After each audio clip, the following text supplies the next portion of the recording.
வணக்கம். இது தமிழ்லங்கா செய்திகள். முதலில் தலைப்புச் செய்திகள். காணாமல் போன வைத்திய நிபுணர் சடலமாக மீட்பு தீவிரமடையும் விசாரணைகள். நல்லூரில் மோட்டார் சைக்கிள் கார் விபத்து, ஒருவர் உயிரிழப்பு. ஆபத்தான நபரின் கட்டுப்பாட்டில் ஆசிரியர், விசாரணையில் திடுக்கிடும் தகவல், சிக்கப் போகும் மனைவியும் மகனும். பசிலின் சர்ச்சைக்குரிய வீட்டில் தொடரும் சிக்கல், ஆபத்தான கூடாரமாக மாறும் வீடு. சிறைச்சாலை வன்முறைகள் குறித்து ஜெனீவாவில் விவாதிக்க திட்டம். மோசடியில் தொடர்ந்து சிக்கும் நாமல் 6 மணி நேரம் சிஐடி விசாரணையில் நடந்ததென்ன? ராஜபக்ச குடும்பத்துக்கு எதிரான உயர்நீதிமன்றத்தின் அறிவிப்பு நாமல் ஏற்றுக்கொள்ள வேண்டிய பகிரங்க உண்மை. சுரேஷ் அலைக்கு ஆபத்து ஏற்பட்டால் அனுர அரசே முழு பொறுப்பு, விடுக்கப்பட்டுள்ள எச்சரிக்கை. யாழில் 1 கோடி பெறுமதியான நகை கொள்ளை, சிசிடிவியில் சிக்கிய நபர், நேர்ந்த கதை. ஹார்முஸ் நீரணையில் விதிகளை மீறும் கப்பல்கள், ஈரான் விடுத்துள்ள எச்சரிக்கை. அரசாங்கத்தின் முக்கிய பிரிவொன்றின் உயர் அதிகாரிகளுக்கு இடமாற்றம், வெளியாகியுள்ள அறிவிப்பு. பிமல் கம்பன்பில உட்பட 6 பேருக்கு எதிராக நீதிமன்ற அவமதிப்பு வழக்கு பதிவு. நீதிபதியின் வருகை நுழைவாயிலில் ரகசியமாக நுழைந்த கேமரத்தின தீரர், ஆரம்பமாகிறது அடுத்த கட்ட விசாரணைகள். யாழ்ப்பாணத்தில் உள்ள 3 வணிக நிறுவனங்களுக்கு 6 லட்சம் ரூபாய் அபராதம். விடையறியா உறவுகளின் வடுக்களை சுமக்கும் கனேடிய புலம்பெயர்ந்தோர், விஜய் தணிகாச்சலத்தின் செம்மணி அறிக்கை. காணாமல் போனதாக கூறப்பட்ட பதுளை போதனா வைத்தியசாலையில் மயக்கவியல் வைத்திய நிபுணர் சடலமாக மீட்கப்பட்டுள்ளார். மகியங்கரை மாபகாவட பகுதியில் உள்ள பாறையொன்றில் இருந்து மீட்கப்பட்டதாக போலீசார் தெரிவித்தனர். அதன்படி காணாமல் போன வைத்தியரை தேடுவதற்காக இன்று அந்த பகுதியில் போலீசார் மற்றும் ராணுவம் இணைந்து நடத்திய தேடுதல் நடவடிக்கையில் அவரின் உடல் கண்டெடுக்கப்பட்டுள்ளது. பதுளை போதனா வைத்தியசாலையில் மயக்கவியல் வைத்திய நிபுணர் ஒருவர் காணாமல் போனதாக போலீசார் தெரிவித்தனர். குறித்த வைத்திய நிபுணர் நேற்று காலை பணியில் இருந்த பின் காணாமல் போயுள்ளார். பதுளை போதனா வைத்தியசாலையில் மயக்கவியல் வைத்திய நிபுணராக பணியாற்றும் கண்டியைச் சேர்ந்த திருமணமான வைத்தியரே இவ்வாறு காணாமல் போயுள்ளதாக தெரிவிக்கப்பட்டுள்ளது. நல்லூர் குறுக்குத்தெரு சந்திப்பில் நேற்றிரவு இடம்பெற்ற மோட்டார் சைக்கிள் மற்றும் கார் விபத்தில் ஒருவர் உயிரிழந்ததோடு மேலும் ஒருவர் படுகாயமடைந்துள்ளார். இந்த விபத்து நேற்றிரவு சுமார் 11:20 மணியளவில் இடம்பெற்றுள்ளது. விபத்தில் மோட்டார் சைக்கிளில் பயணித்த கந்தசாமி கோகுலதாஸ் என்பவர் உயிரிழந்தார். அவருடன் பயணித்த சஞ்சீவன் என்பவர் காயமுற்ற நிலையில் வைத்தியசாலையில் அனுமதிக்கப்பட்டுள்ளார். விபத்தில் கார் மற்றும் மோட்டார் சைக்கிள் ஆகிய 2 வாகனங்களும் கடுமையாக சேதமடைந்துள்ளன. சம்பவத்தின் போது மோட்டார் சைக்கிளை பயணித்த இருவரும் தலைக்கவசம் அணியாமல் இருந்ததாகவும் அவர்கள் மது போதையில் இருந்ததாகவும் தகவல்கள் தெரிவிக்கின்றன. எனினும் இந்த தகவல்கள் போலீஸ் அல்லது மருத்துவ பரிசோதனை மூலம் உத்தியோகபூர்வமாக உறுதிப்படுத்தப்படவில்லை. விபத்து தொடர்பான மேலதிக விசாரணைகளை போலீசார் மேற்கொண்டு வருவதாக தெரிவிக்கப்பட்டுள்ளது. போதைப்பொருள் கடத்தல்காரரான சிரான் பாசிக்கிடம் நிதியுதவி பெற்றதாக கூறப்படும் தனியார் வகுப்பு ஆசிரியர் சில ஆண்டுகளுக்கு முன்னர் காப்போத்த சாதாரணதர பரீட்சை வினாத்தாள்களை பரீட்சைக்கு முன்பாக கசியவிட்ட நபர் என்பதும் தெரிய வந்துள்ளது. இந்த தனியார் வகுப்பு ஆசிரியர் தற்போது துபாயில் வசித்து வருவதாக போலீஸ் மத்திய குற்றத்தடுப்பு பிரிவின் பேச்சாளர் ஒருவர் குறிப்பிட்டுள்ளார். அந்த ஆசிரியரை கைது செய்வதற்காக இன்டர்போல் அமைப்பின் உதவி பெறப்பட்டுள்ளது. அத்துடன் அவருக்கு எதிராக சிவப்பு அறிவிப்பு பிறப்பிக்கவும் நடவடிக்கை எடுக்கப்பட உள்ளதாக போலீசார் தெரிவிக்கின்றனர். மாத்தறை பிளரன்சில் பகுதியில் உள்ள 1.5 ஏக்கர் தென்னந்தோட்டத்தில் அரைவாசி கட்டப்பட்டு கைவிடப்பட்டுள்ள கட்டடம் சட்டவிரோத செயற்பாடுகளில் ஈடுபடும் நபர்களின் கூடாரமாக மாறியுள்ளது. அந்த கட்டடம் முன்னாள் அமைச்சர் பசில் ராஜபக்சவால் முறையற்ற விதத்தில் ஈட்டப்பட்ட பணத்தை பயன்படுத்தி கொள்வனவு செய்யப்பட்டுள்ளது. இந்த காணியினை கொள்வனவு செய்தது தொடர்பில் தாக்கல் செய்யப்பட்ட வழக்கு மாத்தறை நீதவான் நீதிமன்றில் விசாரணையில் உள்ளது. குறித்த காணியை கொள்வனவு செய்தது தொடர்பில் மாத்தறை நீதவான் நீதிமன்றில் விசாரிக்கப்படும் வழக்குக்கு பல சந்தர்ப்பங்களில் பசில் ராஜபக்ஷ முன்னிலையாக தவறியிருந்தமையும் இங்கு குறிப்பிடத்தக்கது. ஐக்கிய நாடுகள் மனித உரிமைகள் பேரவையின் 63வது அமர்வில் இலங்கையின் அண்மைய சிறைச்சாலை சம்பவம் தொடர்பில் விவாதிக்க திட்டமிடப்பட்டதாக தகவல்கள் தெரிவிக்கின்றன. மேலும் பயங்கரவாத தடை சட்டத்தை நீக்குவதில் ஏற்பட்டுள்ள தாமதங்கள் குறித்தும் இதன்போது ஆராயப்பட உள்ளது. இந்த அமர்வின் பொழுது நல்லிணக்கம், பொறுப்புக்கூறல் மற்றும் மனித உரிமைகள் மேம்பாடு தொடர்பில் இலங்கை அரசாங்கத்தால் மேற்கொள்ளப்பட்ட முன்னேற்றங்கள் குறித்த விடயங்கள் சமர்ப்பிக்கப்பட உள்ளன. கடந்த சில மாதங்களில் இலங்கையின் பல்வேறு சிறைச்சாலைகளில் வன்முறைகள் வெடித்திருந்தமையும் குறிப்பிடத்தக்கது. இந்த சம்பவங்களில் பல கைதிகள் கொல்லப்பட்டதோடு சிறைச்சாலை அதிகாரிகளும் உயிரிழந்தனர். கைதிகளின் உரிமைகள் தொடர்பிலும் அவர்களின் பாதுகாப்பு தொடர்பிலும் பல்வேறு விமர்சனங்கள் எழுப்பப்பட்ட நிலையில் ஜெனீவா அமர்வுகளில் இந்த விவகாரம் தொடர்பில் பேசப்பட உள்ளதாக தெற்கு ஊடகம் ஒன்று செய்தி வெளியிட்டுள்ளது. ஸ்ரீலங்கா பொதுஜன பெரமுன கட்சியின் தேசிய அமைப்பாளரும் நாடாளுமன்ற உறுப்பினருமான நாமல் ராஜபக்ஷ நிதி குற்றப்புலனாய்வு பிரிவில் ஆஜராகி 6 மணி நேரம் வாக்குமூலம் வழங்கிய பின் அது தொடர்பான தகவல் வெளியாகியுள்ளது. மேலும் கடற்கரையோரத்தில் அமைந்துள்ள தங்காலை ஃபே ஹோட்டல் கொள்வனவு தொடர்பில் முன்னெடுக்கப்படும் விசாரணைக்காக நாமல் அழைக்கப்பட்டார். ராஜபக்ஷ குடும்பத்துடன் தொடர்புடைய CSN தொலைக்காட்சியூடாக ஈட்டப்பட்ட பணத்தை கொண்டு இந்த ஹோட்டல் வர்த்தக பரிமாற்றம் மேற்கொள்ளப்பட்டதாக குற்றச்சாட்டு முன்வைக்கப்பட்டுள்ளது. நாமலுக்கு எதிராக புதிய குற்றச்சாட்டுகள் எதுவும் முன்வைக்கப்படவில்லை என்றும் தெரிவிக்கப்பட்டுள்ளது. முன்னாள் ஜனாதிபதி மஹிந்த ராஜபக்ஷவின் மகன் நாமல் ராஜபக்ஷ இதற்கு முன்னர் பல்வேறு நிதிமுறைகேடு தொடர்பில் விசாரணைகளுக்காக உட்படுத்தப்பட்டுள்ளதாகவும் தெரிவிக்கப்பட்டுள்ளது.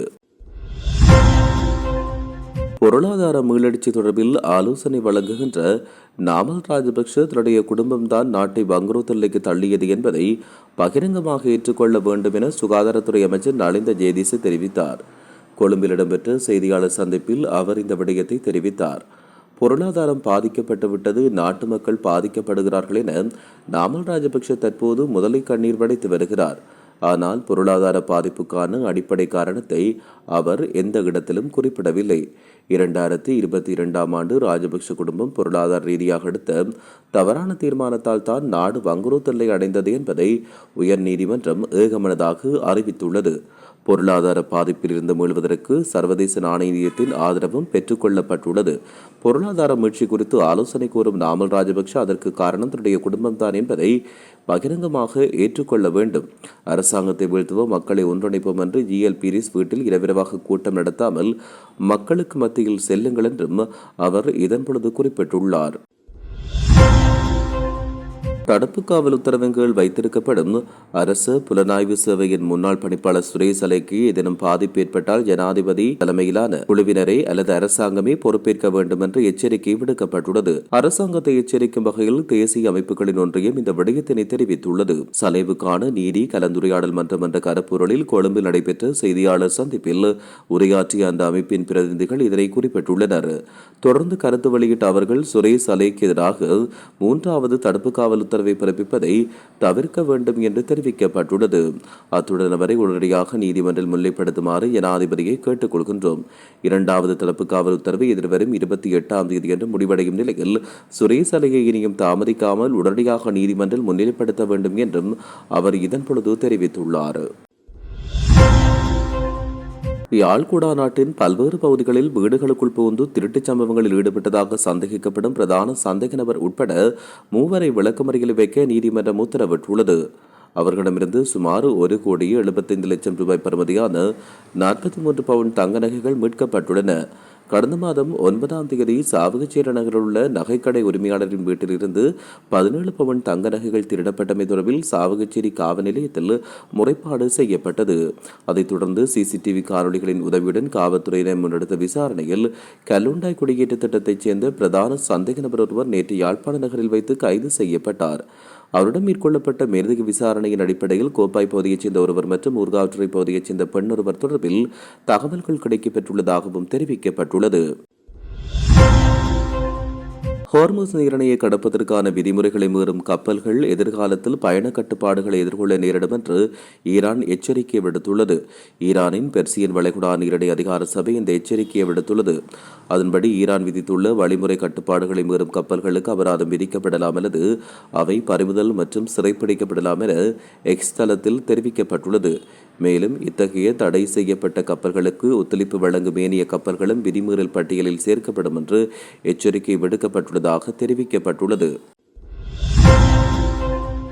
அரசாங்கத்தின் முகாமித்துவ சேவை உத்தியோகத்தர் சேவையின் உயர் அதிகாரிகளுக்கான 2027ஆம் ஆண்டுக்கான வருடாந்த இடமாற்றங்கள் தொடர்பில் அதை நடைமுறைப்படுத்த பொது நிர்வாகம், மாகாண சபைகள் மற்றும் உள்ளூராட்சி அமைச்சு நடவடிக்கை எடுத்துள்ளது. குறிப்பாக ஜனவரி மாதம் 2027 முதலாம் தேதி முதல் நடைமுறைக்கு வரவுள்ளதாக தெரிவிக்கப்பட்டுள்ளது. அதேவேளை ஒரே பணியிடத்தில் 5 ஆண்டுகள் சேவையாற்றிய அலுவலர்கள் கட்டாயம் இடமாற்றத்துக்கு உட்படுத்தப்படுவதோடு 2 ஆண்டுகள் சேவையாற்றிய அலுவலர்கள் இடமாற்றத்துக்கு விண்ணப்பிக்க தகுதியுடையவர்கள்.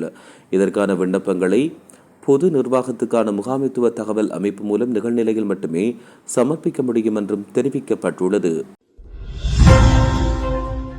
நீதிமன்ற அவமதிப்பு குற்றச்சாட்டு தொடர்பில் 6 அரசியல் செயற்பாட்டாளர்கள் மீது மேன்முறையீட்டு நீதிமன்றில் வழக்கு தொடர்வதற்கான தகவல்கள் சமர்ப்பிக்கப்பட்டுள்ளதாக தெரிவிக்கப்பட்டுள்ளது. ஈசன் ஞாயிறு பயங்கரவாத தாக்குதல் தொடர்பான விசாரணையில் முன்னாள் தேசிய புலனாய்வு பணிப்பாளர் சுரேசலை கைது செய்யப்பட்டதை எதிர்த்து கடந்த ஜூலை 7 முதல் ஜூலை 15 வரை சத்தியாகிரக போராட்டம் இடம்பெற்றது. இந்த போராட்டத்தின் போது நீதித்துறை செயற்பாடுகளை பகிரங்கமாக விமர்சித்து கருத்து வெளியிட்டதாக முன்னாள் அமைச்சர்களான விமல் வீரவன்ச, உதய கம்மன்பில, சுகீஸ்வர பண்டார, திலீப் ஜேவிர, அசங்க நவரத்ன, சிரேச விரிவாளர் மஹிந்த பத்ரன் ஆகிய 6 பேருக்கு எதிராக நீதிமன்ற அவமதிப்பு குற்றச்சாட்டு சுமத்தப்பட்டுள்ளதாகவும் தெரிவிக்கப்படுகிறது.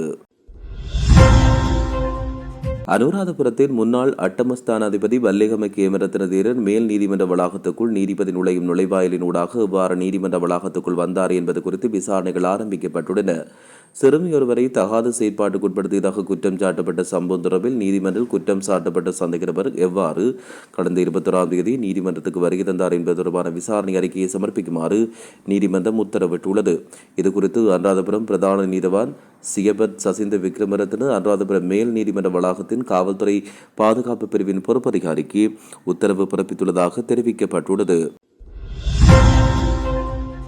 நிர்ணயிக்கப்பட்ட அல்லது அச்சிடப்பட்ட விலையை விட அதிக விலையில் பொருட்களை விற்பனை செய்ததற்காக யாழ்ப்பாணத்தில் உள்ள 3 வணிக நிறுவனங்களுக்கு யாழ்ப்பாண நீதவான் நீதிமன்றம் மொத்தம் 6,68,000 ரூபாய் அபராதம் விதித்துள்ளது. நுகர்வோர் விவகார ஆணையத்தின் மாவட்ட புலனாய்வு அதிகாரிகள் நடத்திய சோதனைகளை தொடர்ந்து இந்த அபராதங்கள் விதிக்கப்பட்டுள்ளன. யாழ்ப்பாணத்தில் உள்ள ஒரு உணவகம் மற்றும் மதுபான கடையொன்றில் 1 லிட்டர் குடிநீர் போத்தலின் அதிகபட்ச சில்லறை விலை 120 இருந்த போதிலும் அதை 200 ரூபாவுக்கு விற்பனை செய்ததாக 3 லட்சம் ரூபாய் அபராதம் விதிக்கப்பட்டுள்ளது. இதனிடையே மற்றொரு உணவகத்தில் ஒரு குளிர்பான போத்தலை அதன் அச்சிடப்பட்ட சில்லறை விலையை விட அதிக விலைக்கு விற்றதற்காக 1 லட்சம் ரூபாய் அபராதம் விதிக்கப்பட்டுள்ளது. மேலும் 1 கிலோ பொன்னி சம்பாரிசிய அதிகபட்ச சில்லறையை விட குறிப்பாக 255 ரூபாவுக்கு மேல் விற்றதற்காக வழக்கு தொடரப்பட்டதை தொடர்ந்து மற்றொரு வியாபாரிக்கு 2,68,000 ரூபாய் அபராதம் விதிக்கப்பட்டுள்ளதாகவும் தெரிவிக்கப்பட்டுள்ளது. செம்மணி மனித புதைகுழியில் அகழ்ந்தெடுக்கப்படும் ஒவ்வொரு மனித எச்சமும் அந்த வடுக்களை மீண்டும் நினைவுபடுத்துவதுடன் உண்மை, நீதி மற்றும் பொறுப்புக்கூறல் என்பவற்றுக்கான கோரிக்கையை வலுப்படுத்துகிறது என கனடாவின் நாடாளுமன்ற உறுப்பினர் விஜய் தணிகாச்சலம் வலியுறுத்தியுள்ளார். செம்மணி என்பது தனித்த ஒரு மீறல் சம்பவம் அல்ல, மாறாக இது தமிழ் மக்களுக்கு எதிராக நிகழ்த்தப்பட்ட வலிந்து காணாமலாக்கப்படல்கள், சட்டவிரோத படுகொலைகள் மற்றும் இன அழிப்பு என்பவற்றுக்கான பரந்துபட்ட சான்றாகும் என்றும் தெரிவித்தார். இதுகுறித்து அவரின் உத்தியோகபூர்வ எக்ஸ் தளத்தில் இனப்படுகொலையை புரிந்தவர்களே அவர்கள் இழைத்த குற்றங்களை விசாரணை செய்ய முடியாது. மேலும் செம்மணி மனித புதைக்குழி தொடர்பில் சான்றுகளை சேகரிப்பதற்கு மரபணு மாதிரிகள் மூலம் பாதிக்கப்பட்டோரை அடையாளம் காண்பதற்கும் ஏதுவான சுயாதீன சர்வதேச விசாரணைக்கு கனடாவும் சர்வதேச சமூகமும் ஆதரவு அளிக்க வேண்டும் என்றும் அவர் இதன்போது தெரிவித்தார். தற்போது வரை குழந்தைகள் மற்றும் சிறுவர்களது எலும்புக்கூடுகள் உள்ளடங்கலாக சுமார் 570க்கும் மேற்பட்ட மனித எச்சங்கள் கண்டறியப்பட்டுள்ளன. நாளைய தினம் செவ்வாய்க்கிழமை யாழ்ப்பாணத்தில் நடைபெறவுள்ள சர்வதேச காணாமல் ஆக்கப்பட்டோர் தினத்துக்கு அனைவரதும் ஆதரவை கோரியுள்ள காணாமல் போன ஆட்கள் பற்றிய அலுவலகம் காணாமல் ஆக்கப்பட்டோரின் குடும்பங்களுக்கான உதவிகளை துரிதப்படுத்துவதோடு விசாரணைகளை தீவிரமாக முன்னெடுத்து வருவதாக தெரிவித்துள்ளது. யாழ்ப்பாண மாவட்ட செயலகத்தில் நடைபெறவுள்ள சர்வதேச காணாமல் ஆக்கப்பட்டோர் தின நிகழ்வு குறித்தும் காணாமல் போன ஆட்கள் பற்றிய அலுவலகத்தின் செயற்பாடுகள் மற்றும் எதிர்கால திட்டங்கள் குறித்து விளக்கமளிக்கும் விசேட ஊடகவியலாளர் சந்திப்பு நேற்றைய தினம் பிற்பகல் ஆளுநர் அலுவலக மாநாட்டு மண்டபத்தில் நடைபெற்றது. இந்த ஊடக சந்திப்பில் காணாமல் போன ஆட்கள் பற்றிய அலுவலகத்தின் தலைவர் மகேஷ் கட்டுலந்த, நிர்வாகக் குழு உறுப்பினர்களான தம்பையா யோகராசா, மிராக் ரஹீம் ஆகியோர் கலந்து கொண்டு ஊடகங்களுக்கு விளக்கமளித்தனர்.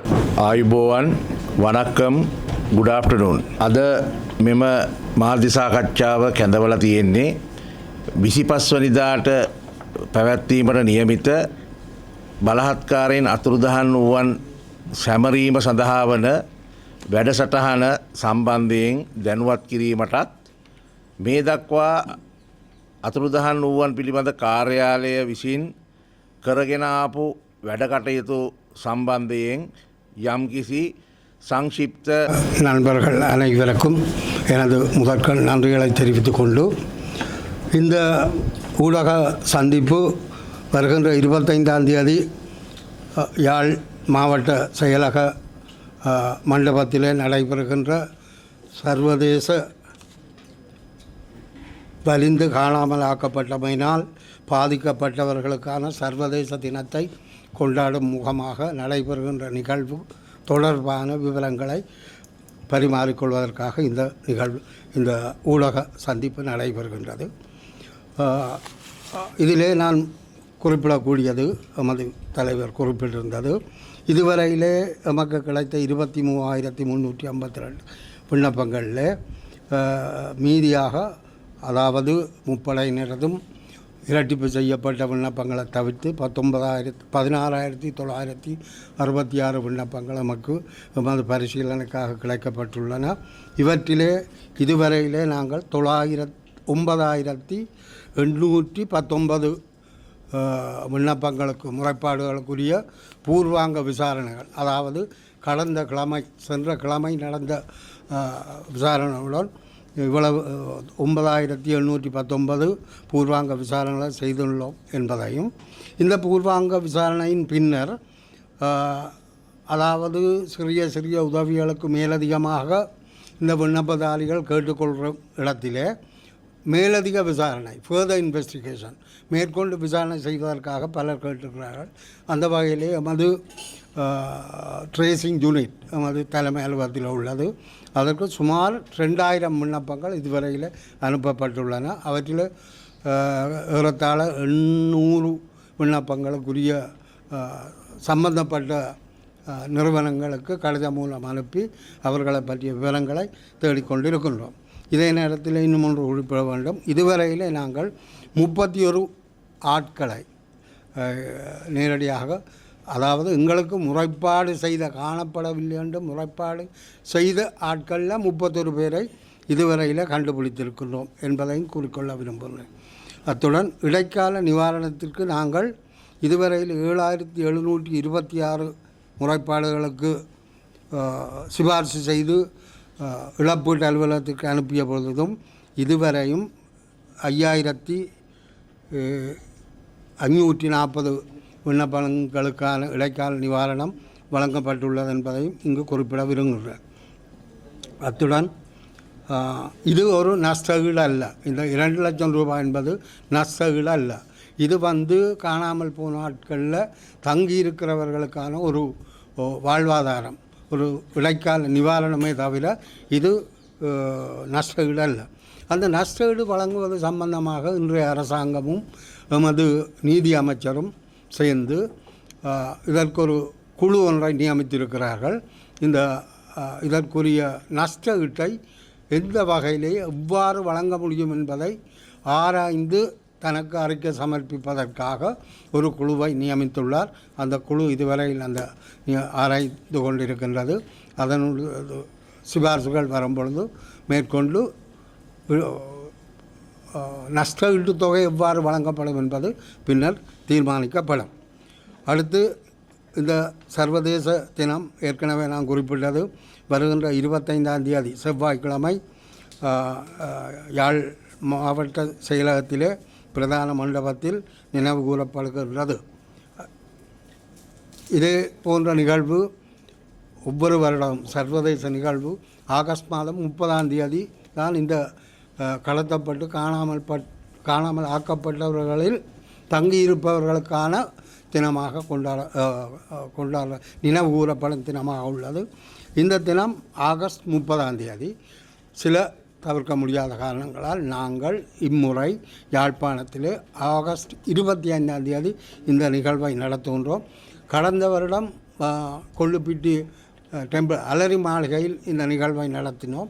அதற்கு முன்னிய வருடம் கொப்பாக்கடுவ ஞாபகார்த்த மண்டபத்தில் நடத்தியிருக்கின்றோம். இன்னும் குறிப்பிட வேண்டுமென்றால் அரசாங்கம் இந்த காணாமல் போன ஆட்கள் பற்றிய விடயங்களில் மிகவும் அக்கறையாக உள்ளது என்பதை நான் இங்கு குறிப்பிட விரும்புகின்றேன்.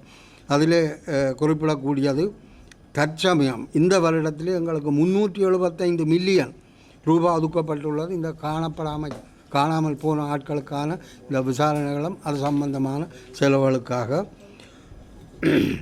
எமது ஆளணி ஒரு காலத்திலே எமது ஆளணி மிகவும் குறைவாக இருந்தது அலுவலகத்தில் 27-30 பேரோடு இயங்கினது. தற்சமயம் அரசாங்க உத்தியோகத்துக்கு ஆக்களை சேர்க்கக்கூடாது என்று இருக்கிற நிலையிலும் ஓஎம்பிக்கு எங்களை அலுவலர்களை சேர்த்துக்கொள்ளலாம் என்று பிரதம அலுவலருடைய செயலாளரின் அனுமதியுடன் 69 நியமனங்கள் செய்வதற்கு அனுமதி கிடைக்கப்பெற்று அந்த நியமனங்கள் தற்சமயம் 47 பேர் வரையில் செய்தாச்சு. மற்ற வார அடுத்த கிழமைகளில் அந்த நியமனங்கள் வழங்கப்படும் என்பதையும் அடுத்து வருகின்ற செவ்வாய்க்கிழமை 25ஆம் தேதி நடைபெறுகின்ற இந்த நினைவுக்கு தங்கள் அனைவரதும் ஆதரவை வேண்டி நிற்கின்றோம். நன்றி. ஒரு நிமிஷம் இவர் கொஞ்சம் ப்ரீஃப் பண்ண பிறகு கேள்வி பதில் சொல்லுங்க. ஓகே.